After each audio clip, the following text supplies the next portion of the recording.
Bonjour Monsieur, Dame. Le thème que je voudrais voir avec vous aujourd'hui, c'est donc Dieu le Créateur, point d'interrogation, c'est-à-dire, est-ce que Dieu est le Créateur? Nous avons déjà apporté le sujet de Dieu existe-t-il, mais souvent la première chose qui est apportée quand on parle de Dieu, c'est la question de l'évolution versus la création. Moi, je ne suis pas expert ni en créationnisme, ni en évolution ou sciences naturelles. Pour lire ou entendre des avis plus scientifiques que la mienne, je vous prie de vous référer au lien sur notre site web.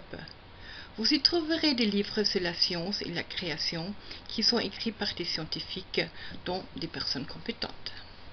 Ce que moi je voudrais vous proposer, ce sont 2 ou 3 indicateurs généraux qui peuvent déjà aider pour reconsidérer des idées reçues.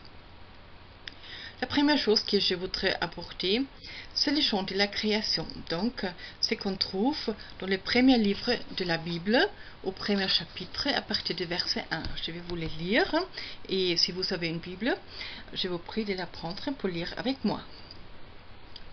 Au commencement, Dieu créa le ciel et la terre. La terre n'était que chaos et vide. Il y avait des ténèbres à la surface de l'abîme, et l'Esprit de Dieu planait au-dessus de l'eau. Dieu dit: qu'il y ait de la lumière, et il y eut de la lumière. Dieu vit que la lumière était bonne, et il sépara la lumière des ténèbres. Dieu appela la lumière jour, et les ténèbres nuit. Il y a eu soir, et il y a eu matin. Ce fut le premier jour.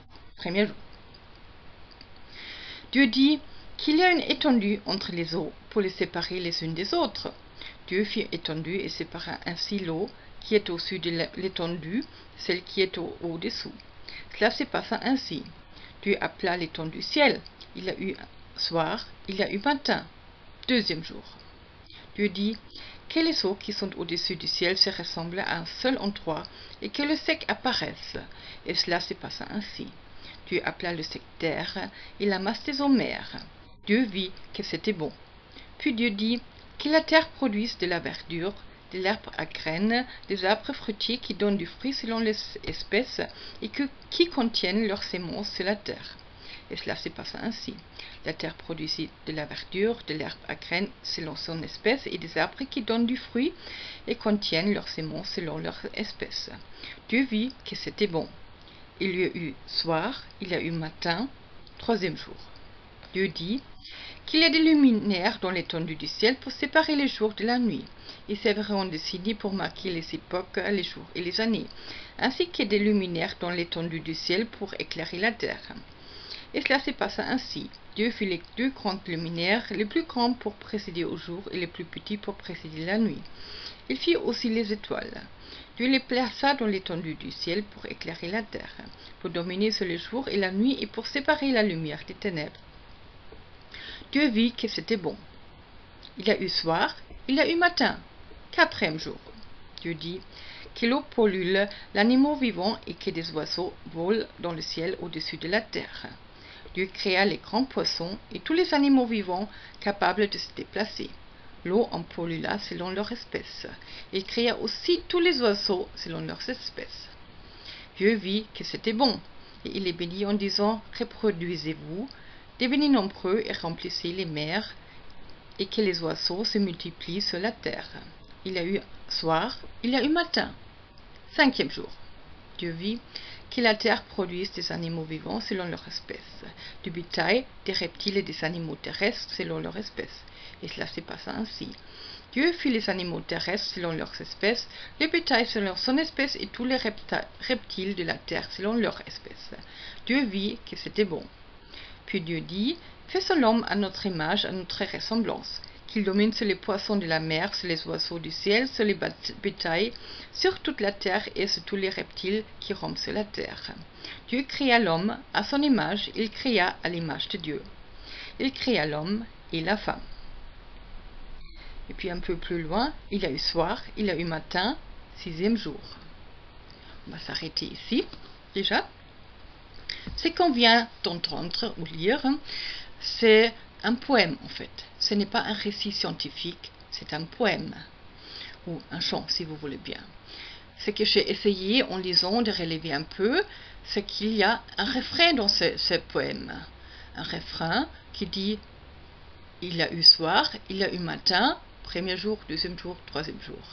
Ce qui signifie toujours une paraphrase, un arrêt pour une époque. Donc, chaque fin de l'époque était marquée par ce refrain. De ce qu'on vient de lire, ça nous donne une suite des événements. Et ces suites d'événements, ce n'est pas contesté par les scientifiques en soi. Il avait déjà la Terre, il avait déjà les planètes, le système solaire et tout ça, de l'eau sur la Terre, puis il y avait des plantes, après des poissons, des oiseaux, des reptiles, des animaux, et en fin de compte, l'homme. Là, ça ne diffère pas. Ce qui diffère, c'était l'origine. L'origine, dans la Genèse, dans la Bible, c'est Dieu à l'origine de l'univers et tout ce qui y vit. Par contre, l'évolution, la théorie de l'évolution, nie justement ça. Évidemment, les évolutionnistes contredisent cette axiome. Il faut savoir que la théorie de l'évolution venait dans l'existence dans le seul but de nier que Dieu existe. Donc, l'axiome de base de la théorie de l'évolution c'est que Dieu n'existe pas. C'est-à-dire, la théorie de l'évolution est une philosophie, donc une sorte de croyance. Pourquoi est-ce qu'on dit alors que ce serait une science et toutes les autres croyances ne seraient pas en ligne avec la connaissance scientifique? Bon, ça c'est un peu difficile. Le problème, c'est qu'on trouve toujours dans les recherches scientifiques ce qu'on se fait trouver. Si on commence la recherche sur la base que Dieu n'existe pas, c'est ce qu'on va trouver. Et l'évolution, en fin de compte, est seulement une interprétation du travail par les recherches et par l'archéologie. Est-ce que vous avez déjà essayé de trouver les faits purs et simples, soit sur les débuts de l'univers, soit sur l'archéologie? Vous ne les trouverez pas. Ce qu'on nous raconte, ce sont toujours des interprétations du travail et des résultats des recherches. Les scientifiques trouvent un petit os, mais ils ne montrent pas l'os en question, parce que c'est trop petit, c'est pas énorme. Mais ce qu'on nous montre, c'est tout un animal ou un homme ancien, donc leur interprétation de ce que cet os signifie. Donc ce que nous avons appris à l'école n'est donc pas vraiment ce que la science a trouvé, mais une interprétation du travail scientifique par des personnes qui refusent de croire en Dieu. Donc ce que nous a présenté est une croyance qui fut croire ou non.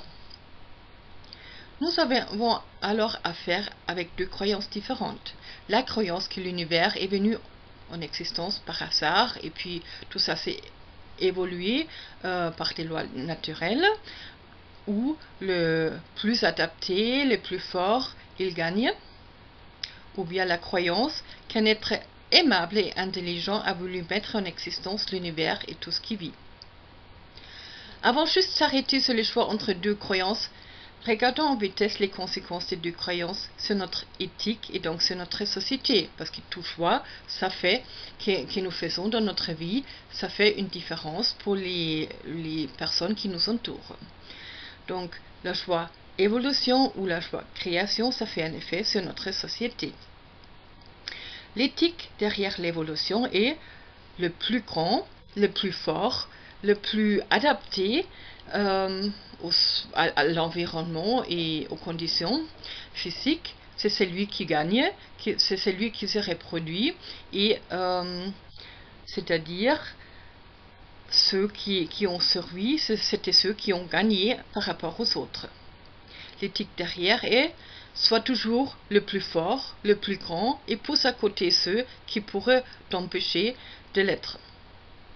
Et surtout, tous ceux qui sont faibles, qui sont pauvres, qui sont handicapés, qui sont malades, qui ne sont pas voulus sur cette terre, ce sont ceux qu'il faut éliminer.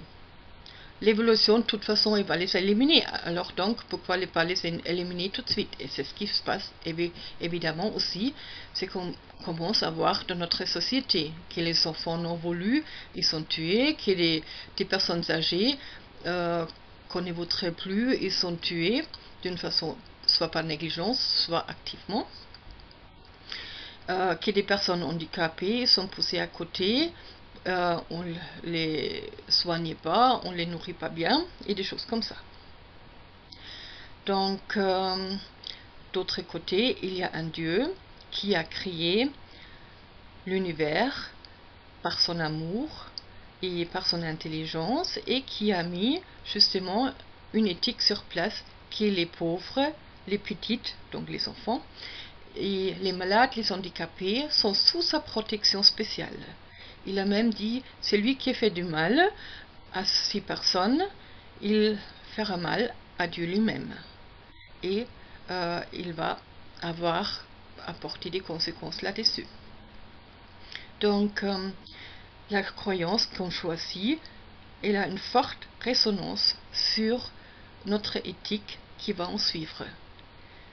Donc, je vous laisse faire votre choix. Si vous voulez croire à un Dieu qui vous aime, qui vous donne de la valeur, qui donne de la valeur aux plus pauvres, aux plus petits dans cette société, ou bien si vous voulez croire à une évolution, tout ça qui est parti par hasard et qui continue à être à fonctionner par hasard ou par les plus pauvres, par les plus forts.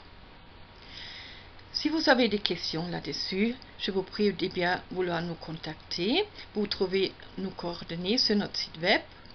Et aussi, comme j'avais déjà dit à l'entrée, vous pouvez trouver aussi des liens aux livres sur évolution et créationnisme sur notre site web pour étudier les faits scientifiques des plus proches.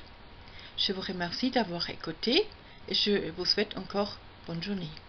Au revoir, messieurs, dames.